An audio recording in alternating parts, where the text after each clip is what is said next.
As a 16-year-old 300 level student, if I see a guy whom I like and God supports me to marry, we enter into courtship stage. Amen. Now, let me say something that might be very shocking. I was probably just 18 when I went to meet my church pastor that I like sister so and so and so and I want to marry her. And what helped me was that the pastor never said, "What? You?" Rather, he looked at me and he said, "Oh, wow, bro, Femi." He added, "Bro." And he said, "Well, I know you're a very smart young man. I know you love God. And the person, I know, yeah, she's my daughter. I know she also loves God. And God will be with you." That was what he said. Even when he knew that it won't end well. But anyways, I did not need his validation. I just went to tell him for his information. If he had discouraged it, would have still done it behind.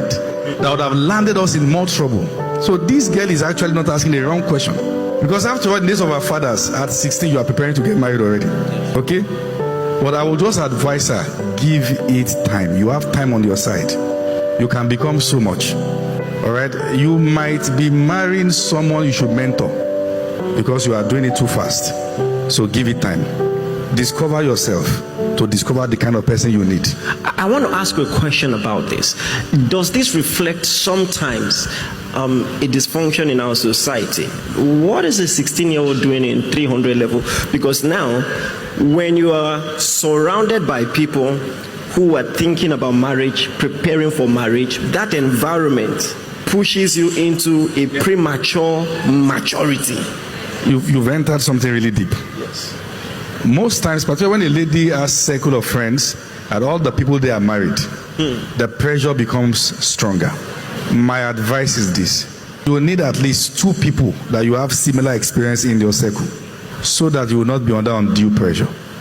So let me put it like this: you need someone that reminds you of your actual state. Oh yes, your actual age.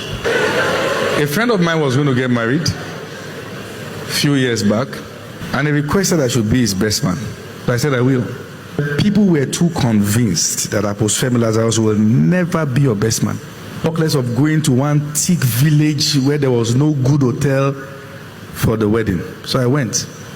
Somebody confronted. I said, "Why did you do that?" I said, "I need someone that will always remind me of where God took me from." That person must be in your circle. Okay? So that girl, you need at least one person that will not bring you into a place of complacency, but that reminds you of your actual state, so you will not overdrive yourself. You have so much you can become before you start thinking of this. That's my advice.